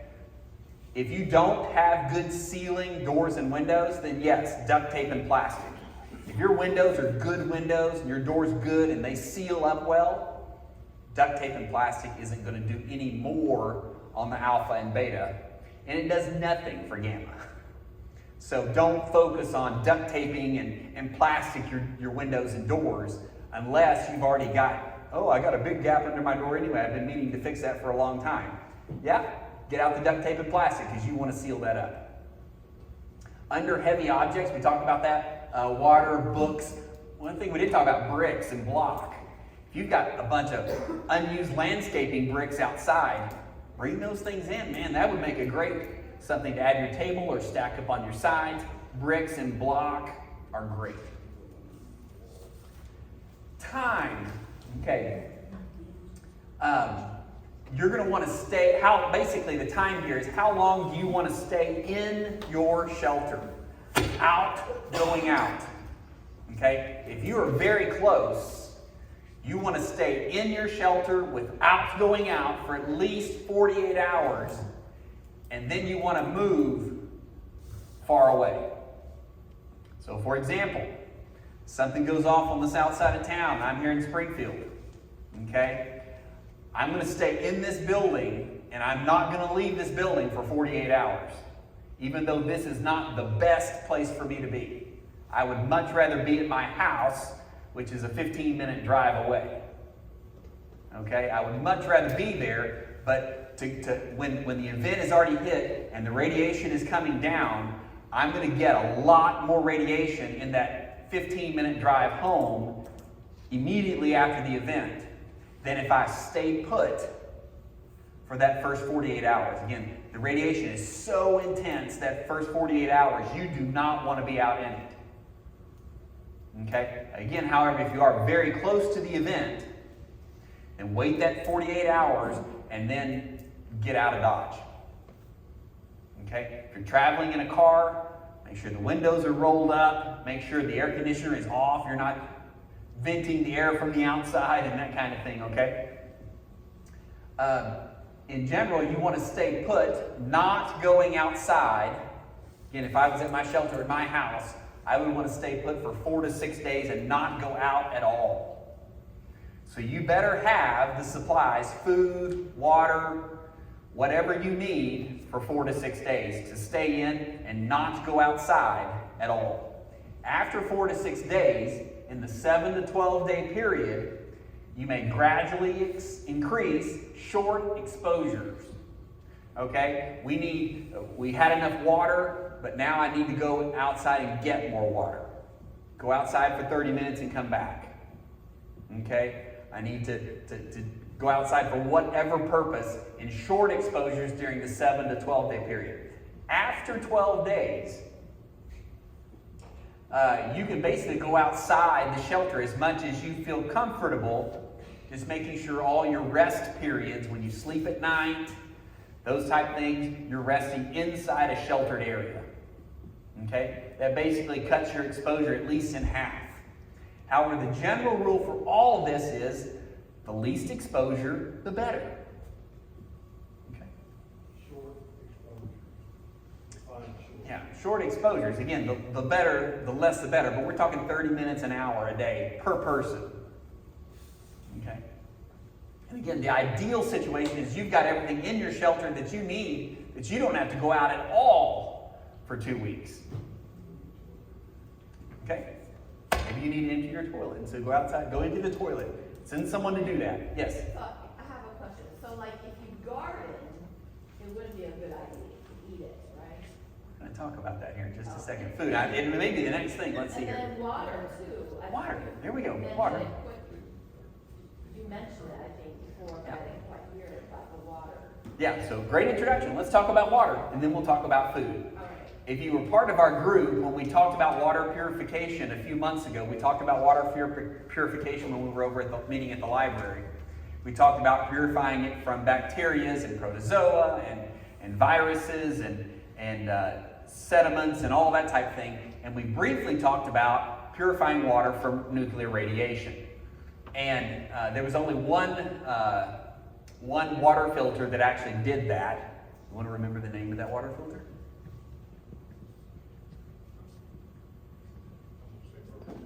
No? Seychelles. That's the only one that even claims to do nuclear, by the way. Okay? But the main thing is choosing the proper source from your water so that it is not contaminated. So any stored water that's completely sealed, that could be stored in the pipes of your house. Okay? Stored in your water heater. Stored in your bob in your bathtub. Stored in your bottled water. Any stored water that's just sealed, completely sealed, okay, is safe to drink. Okay? That's your primary source. By the way, this is in digressing order of preference. This is what we want. If you can get stored water, take it. Okay? That's what you want to drink. The next thing is underground sources. So water that's in your water well that you have not yet pumped out, that's actually a really good source. Prefer the stored water, but any underground sources. Okay? Mainly water wells, springs, that type of thing. The next thing, again, these are really high quality. This is what you want to target. But if you do not have any stored water and you do not have any underground sources, then the next thing is flowing water after several days. Okay? Initially, your flowing water will be related to your rainfall, which will have high levels of radiation. Okay? But after a few days, your flowing water, your streams, and those type things that have flowing water will have naturally cleansed the water to a certain level. It will still have some radiation, but it is potentially drinkable. Again, your information gives you more about that. But again, this is a way worse. These are both worse choices than these two sources. So look for these two sources of water. If you can't find these, then go to this. The absolute last resort water, and I'm talking, if I don't get a drink of water, I'm literally going to die, is this standing water. Lakes, ponds, things that are standing water sources. Okay? Because most likely, you're going to get a very high dose of radiation out of those. But I'm going to die of dehydration tomorrow, or I'm going to die of cancer in 10 years. Let's drink the lake water, okay?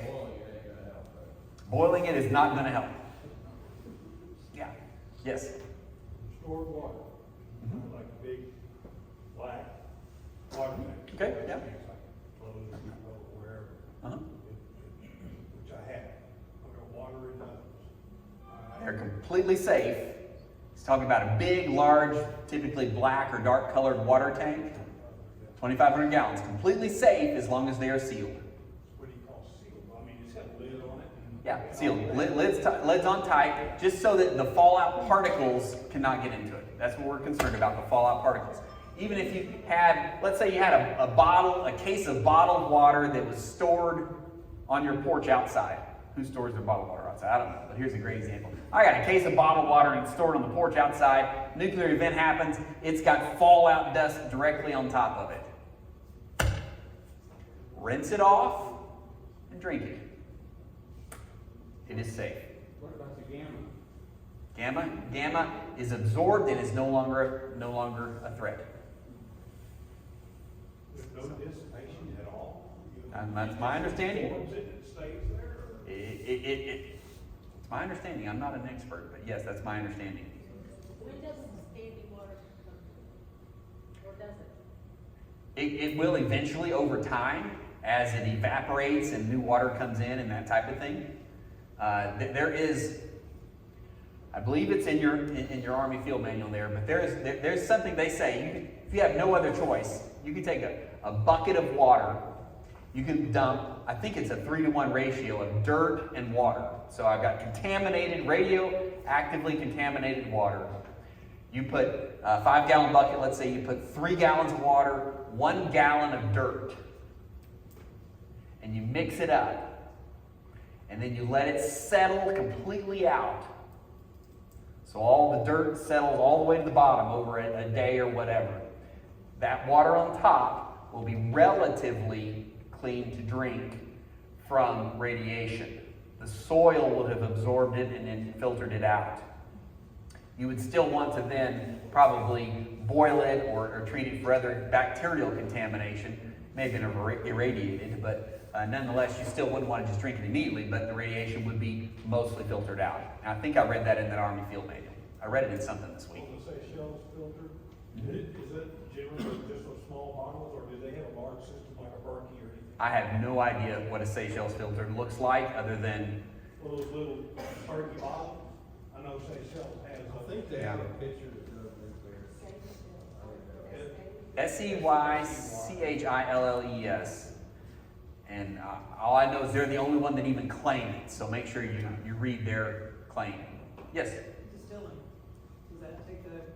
Will not take away nuclear. No, it does not. Distilling. Okay. Food. Sealed or indoor sources.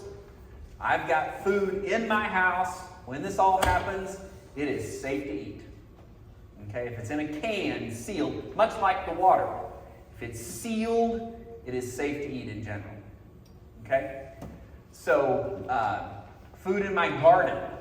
And again, your handout goes into detail of this, but in general, food in your garden, if it's something that has a peel, you can wash the fruit or vegetable, whatever it is, and you can take the peel off and eat what's in it. As long as it's relatively soon. I'm talking like the day of the event, the day after the event. Because the plants also, as the acid rain and radioactive stuff comes down and settles, the plants can absorb it through the root system and come up into the interior of the edible fruit.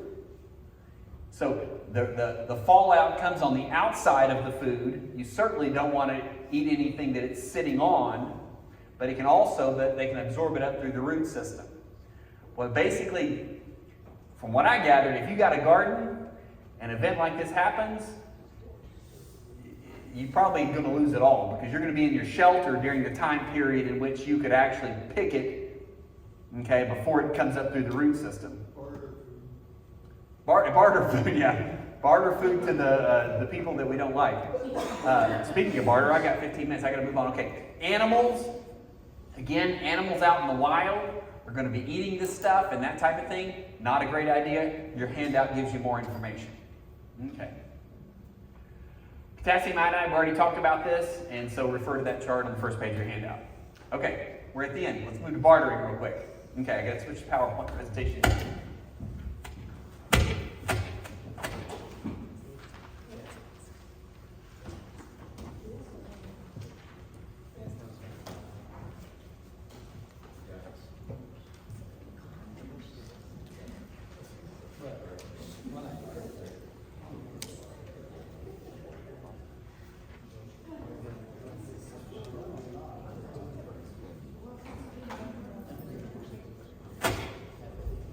Okay, I think most people know this, but I always hate to talk about a subject and not define my terms and make sure everybody knows. What is bartering? Trading, swapping. It is a transaction that happens typically of goods or services that happens without cash. Okay, a cash would be a sale, not a barter, okay, specifically here. So anytime I trade goods or services without cash. Why would we want to barter? We don't have everything. Because we don't have everything we need. If you don't have cash, We don't have cash. Yeah. So and we're going to talk about, and people barter nowadays. I mean, people barter on Craigslist and Facebook and their friends and farmers markets and all kinds of things. Bartering happens now. But we're specifically talking in this case, for our purposes tonight, bartering in an SHTF environment. And so most likely what has happened in that environment is our paper money is no longer worth anything. Okay, it ain't worth much now. That's inflation. Yeah, so our paper money is not worth anything. Okay, and so what do we go back to? We go back to transactions based upon the perceived value of physical assets and or skills. And it's really key to understand perceived value, because that value in a bartering system specifically really changes. If you think back to COVID and what happened to the value of masks at the beginning of COVID. Now again, I'm not talking about if you like masks or you don't like masks. That's not the point of the question, okay? But how much box of masks, 50 masks. I sold masks as a part of my business. I owned a business called National Safety Compliance. At that time, we sold a box of 50 masks for $4. Okay? Within a few weeks, individual masks were going for $4. Okay? And boxes of masks were almost impossible to get. Now, is that crazy? Absolutely bonkers. But it is an excellent example of the perception of value. And in bartering in an SHTF scenario, when that event happens, depending on what that event is, will highly be determinative as to what is of value and what is not of value. If an EMP happens and every car is dead that was out in the open, but you protected your car and it runs, how valuable is that car? Priceless. Yeah, pretty much. Is it for you to go drive it? Yeah, how dangerous is it for you to go ride? Exactly. Absolutely. But there's, depending on what happens, what event we're talking about, what precipitated this, determines the value of things. Does that make sense? Okay. So why are we going to barter? We're going to barter because we need something. What's really important to think about here is bartering in an SHTF environment is inherently dangerous. It is inherently dangerous. And if we can avoid having to barter, it is inherently and strategically to our advantage. So how do we avoid needing to barter? Prepare and have what you need. If you don't need something, then you don't have a need to have to go barter. However, if you did not prepare well, or you missed something, which I can guarantee you we're all going to miss something, probably, okay? If you miss something, then you're going to have to learn, if you want that, if that is a necessity, if you can't live without it, then you're going to have to be prepared to barter.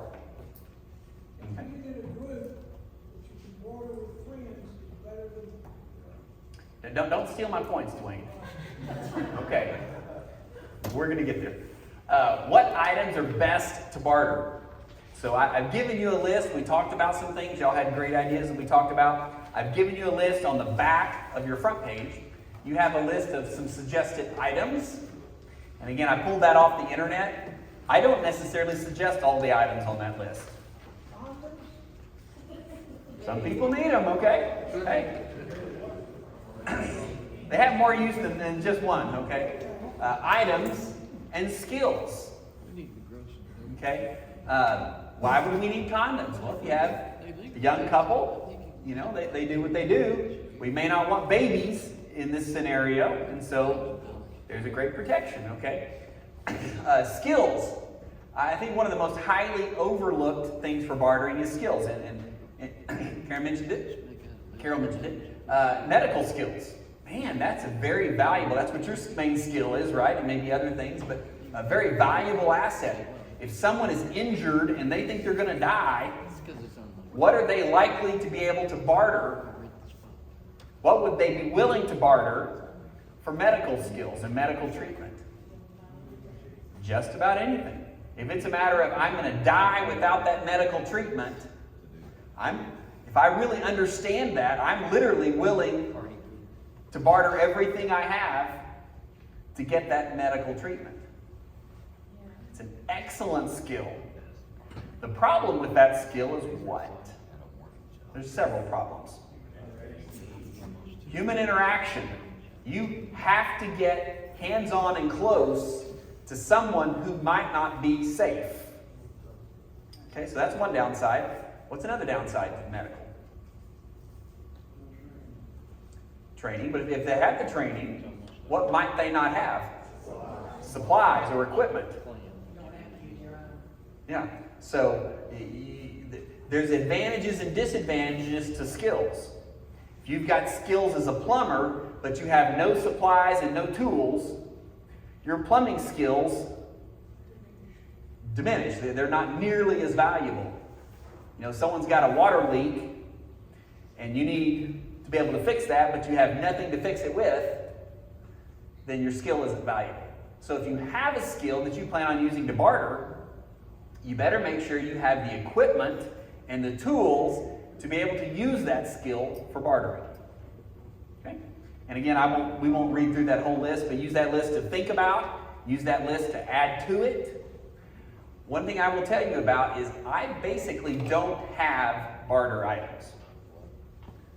Why do I not have barter items? Because it identifies you as having that resource. None of you can take it. We'll talk about that. I have lots and lots of items. I have a good number of skills. I have the tools and supplies to do those skills. But I don't consider myself to have any barter items. Not because I'm completely prepared, and not because I wouldn't ever use something for bartering. But I don't specifically prep excess of anything specifically for the purpose of bartering. I just prep what I plan on using. And then if I get to a situation where I don't have something I need and I need to barter, I've actually got hundreds of different items that I can go, well, you know, I actually haven't used as much of this as I thought I would need, so I can barter it right now. And so I've actually, however you look at it, I've got hundreds of different barter items, or I have no barter items, however you want to look at it. I don't specifically go, oh, I'm going to stock up on this for the purposes of barter. Does that kind of make sense? Yeah. Okay. Okay, before we move on to that slide, let's talk about something. What are some items that you would not want to barter? Ammo is a great example. That's probably the top of my list. I'm not going to give them a gun. I'm not going to give them ammo. I'm not going to give them a weapon of any type that they could use against me. You said food, you wouldn't give them food. Medication, you would not give medication. Here's something to consider, and I've considered this. I personally don't think I would ever, in fact I don't even have a lot of this, but anything that would feed somebody's addiction. Why? Am I really concerned about their addiction? I may or may not be. Desperate people do desperate stuff. If someone is desperate in their addiction, that's probably the absolute most dangerous person you could be bartering with. And I don't want to be dealing with those people. You might not even have what they want. Yeah, exactly. I don't want to become the person that's known for having alcohol. First of all, I don't drink alcohol anyway. But if people in an SHTF event know that, oh, he's the guy that has the little, I know a lot of people, the little bottles of alcohol, I'm going to save those because I'll barter with them. You become known as the person that has the alcohol, who are you going to attract? All the alcoholics who are desperate to get their next fix. And those are going to be very, very dangerous people. So I don't plan on, I don't stock, because I don't use it, and nor do I plan on bartering anything that feeds somebody's addiction like that. Maybe you do. Maybe you want to store the alcohol. Maybe you use the alcohol. That's a wholly different thing, okay? But I don't do that. I don't do addiction type things that I would ever use there. And ammo, I don't ever plan on bartering, and I've got plenty of that, just for the purposes I don't ever want it used against me. I'm addicted to food and water. Well, you know, we all have that problem. I might barter some of that. I think the apocalypse would fix that. You know, one of the things, probably, you know, just thinking again, I don't specifically stock barter items, but water is one of the most common things that I have in my particular situation. I have it in relative abundance. With a water well that I can use, I've got a spring, I've got creeks flowing through, I've got ways to filter water. So water is an excellent, clean, filtered water is an excellent thing to barter with that is, for the most part, replenishable. Okay? And again, any item that is replenishable is a great barter item, because then you don't run out of it either, and you've got more of it to keep going. So, when do you barter? Just in general terms, you're going to barter when you need something. Okay? Best bartering strategy is to never need to barter, because you have it all.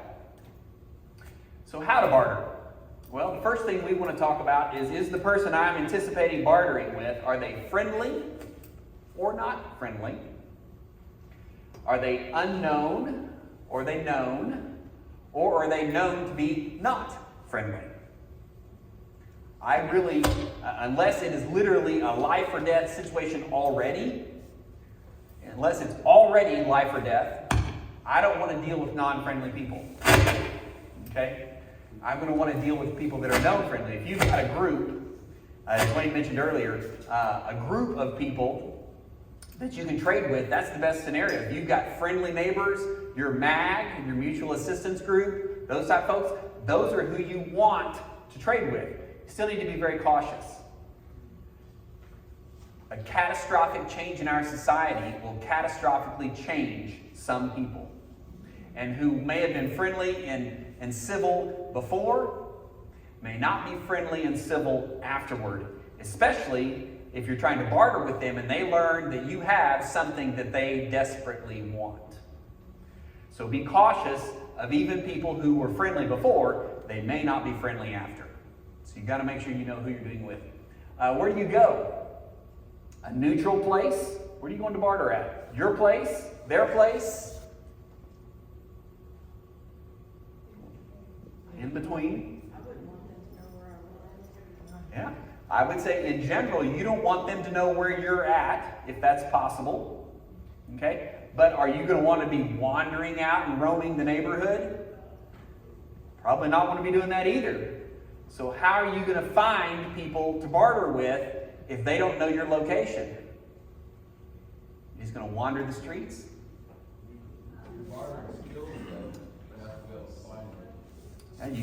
To barter, you have to make contact in some way. Right. So setting up a neutral territory, an area to barter, and what I recommend is trying, again with your mutual assistance group or with neighbors, setting up almost like a market to where there's other parties and you're all making transactions in an open but close area to where you provide mutual accountability and protection. Doling Family Center closes in 1 hour. Doling Family Center closes in 1 hour. By the way, it's 8 o'clock. I'm going to hurry up here. We got to get going. By the way, whatever you do, don't bring everything you have. Obviously, you probably can't carry everything you have, but don't bring everything you're willing to trade. Okay? Maybe bring a sample of it. Okay? That's one suggestion people have. use the "I might can get that" phrase. So I'm bartering with Mike, and Mike's got something he wants, and I got something he wants, and he goes, "Well, Kobe, do you have any batteries?" Well, you know, I don't have any batteries, but I might can get that. So what would you be willing to trade some batteries for? Okay, let's work a deal. We've got a deal, and I'm going to take your whatever, and I'm going to get some batteries for you. We'll meet back here tomorrow, same place, and I'll try to get your batteries for you. The whole idea with the "I might can get that" statement is that I may have a ton of batteries back home, but I'm not going to tell him I've got a ton of batteries back home. I'm going to say, you know, I think I might can get that. Okay? And so you become the guy that's known for "I think I might can get it," rather than becoming known for "I have it." Why don't you come take it from me? Okay? A little bit different philosophy there. When you're negotiating, I learned these from Dave Ramsey. I teach Financial Peace University, which is Dave Ramsey's financial management thing. He talks about negotiating like for a used car or whatever. Two things that absolutely work. And that is just the simple statement, that's just not good enough. So I'm negotiating with Mike, and Mike offers me, 3 cans of beans for a pack of batteries, and I go, "Sorry, Mike, that's just not good enough." Okay? Throws it back in his ball court, he makes me another offer. Okay? But the absolute best tactic is awkward silence. Mike makes me an offer. Mike says, "Kobe, I'll give you 3 cans of beans for your pack of batteries."